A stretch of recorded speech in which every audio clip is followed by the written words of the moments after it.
testing positive for alcohol and marijuana while you're on bond for this case. And I have told you repeatedly that you are at... Mr. Jones, back on docket. He did his TRAS. Jones, which Jones? Joshua Jones. Oh, okay. The TRAS came back. I think they recommended outpatient treatment. I believe so. Yes.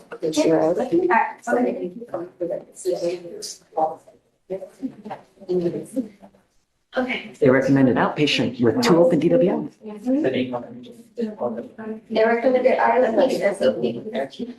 Okay, so I'm going to do it because I told you I would do. A man stands on the edge, 2 DWIs, 0 tolerance, and 1 mistake away from jail. The judge is done giving chances until something shocking changes everything. Whatever they do, but if he mucks it up, he's going into an inpatient. That'll be used as a sanction. Okay. Will you take a year probation? What do you think, State? I'm sorry, I don't have. This is Jones, Joshua Jones. He has 2 open DWIs. Yeah. I'm sorry, I couldn't find that I think 2 years is appropriate so that we know. Judge, you know what spot that puts me in. We can go to trial and get the same thing. Okay. On 2? 15 months. Okay, that's not. I'll talk to him. It'll still be under. All But right, sounds good. I don't know. He's going to get tested a lot. Yeah, You know, I will. he's using. No, I'll be back. I guess. Judge, I feel the assessment to have him go into a 6 years and move on. What is the violation? Alcohol and weed.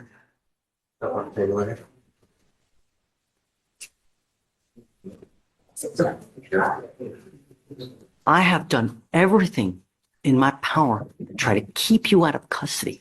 You have 2 open DWIs. I was now going to grant the fact that you had negotiated an intensive outpatient treatment. You now are testing positive for alcohol and marijuana while you're on bond for this case. And I have told you repeatedly that you are at no tolerance, Mr.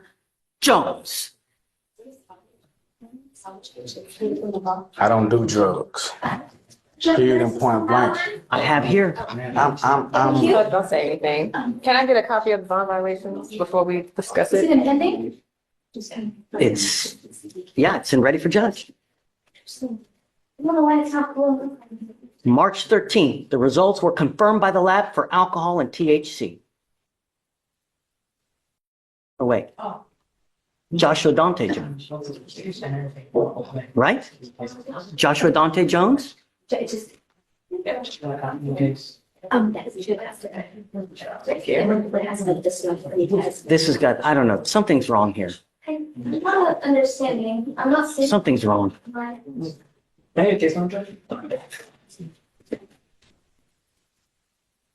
Oh. We need to put pretrial services on probation, man. I'm not sure. I mean, it says here, Mr. Jones. I don't see it in ready for judge. No, it's wrong. It's wrong. Let me see it. It's wrong. Let me see. Yeah, it's wrong. It's a Joshua Dante. Okay. It's the exact same.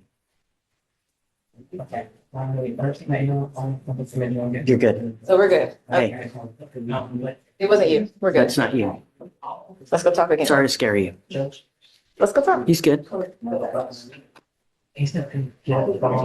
Judge, you stated this was in ready for judge? Don't worry about it.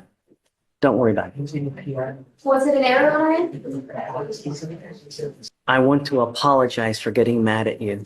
I had the wrong person, so it wasn't you. So I'm sorry for raising my voice and getting upset with you. And the reason I got so upset was because you have 2 open DWIs. It's serious business. It's not and so if I see someone that has those kind of cases that are open and then they start having more violations, that really tells me that there's a problem, which is not your case. I mean, I haven't seen any violations, which I'm hoping it stays that way. You know, the idea is that you learn something when you get here, so you leave better than you came, you know, because the last thing we want is for you to become a statistic. We have enough of that. We don't want any more. We don't want any more death on our streets. That's exactly what we're trying to prevent. And everything we do now here is to help you and give you the tools to make you better when you go out in the world, so that you think next time, you know, if you do want to get lit, right? If you want to have 32 shots of tequila, 52 joints, or whatever it may be, right? That you think before getting into a car. Because God forbid, it's that one mistake that you dig such a hole you never crawl out of. That's the idea, you know? You've worked a great deal here, really, where they're going to dismiss one of your DWIs. You're pleading to the other one. Nevertheless, when an officer pulls you over, the first thing they do, what do you think they do? They look at your record because they want to know who they're dealing with. If they look at your record and they go up to you in the car and they smell alcohol or dope, it's probably not going to go well. So the idea is, if you're going to get lit, if you're going to have that, be like that, take an Uber. Do you understand? The agreement that you worked out is, like I said, they're going to dismiss one of the DWIs. You're pleading guilty to one of the DWIs, so it will go on your record. You are now entering into an agreement, a plea bargain with the state. The agreement is 180 days in jail to be probated for 15 months. As part of the agreement, you will do a DWI education class, 2 victim impact panels. You will do a TRAS with conditions. You have already done the TRAS. The TRAS has recommended intensive outpatient treatment, followed by supportive outpatient treatment, which is good. I'm telling you, I thought they were going to order you to do inpatient treatment. That's what I thought they were going to do. So this is great for you because you're not going into lockup. But understand, it's not easy. You have to get it done. If you don't, you understand? No drugs, no alcohol, no breath test refusal. So if you're pulled over in a car, an officer asks you to submit a breath test, you must do it. Guardian interlock, a $100 one-time donation to Mothers Against Drunk Driving, and 25 hours of community service. I will make you a deal.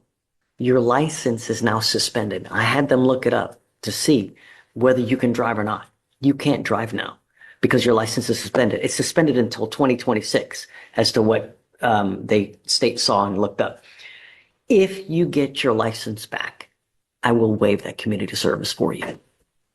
I would rather you spend the time to try to get your license back and get liability insurance, car insurance. If you do, I'll take off the 25 hours of community service. You understand? If you fail at this agreement, I will issue a warrant for your arrest. I'm going to bring you back out.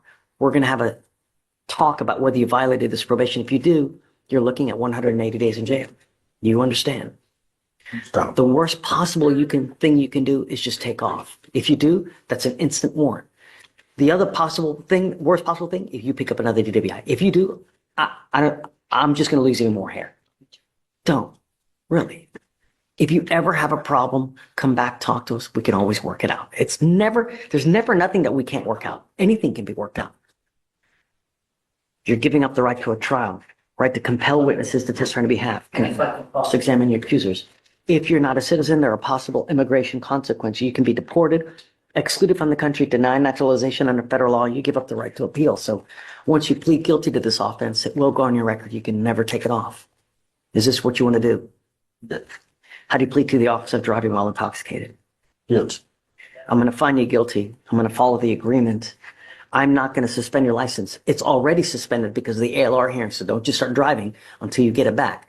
Because you don't have a license, we're going to order you to get a portable device.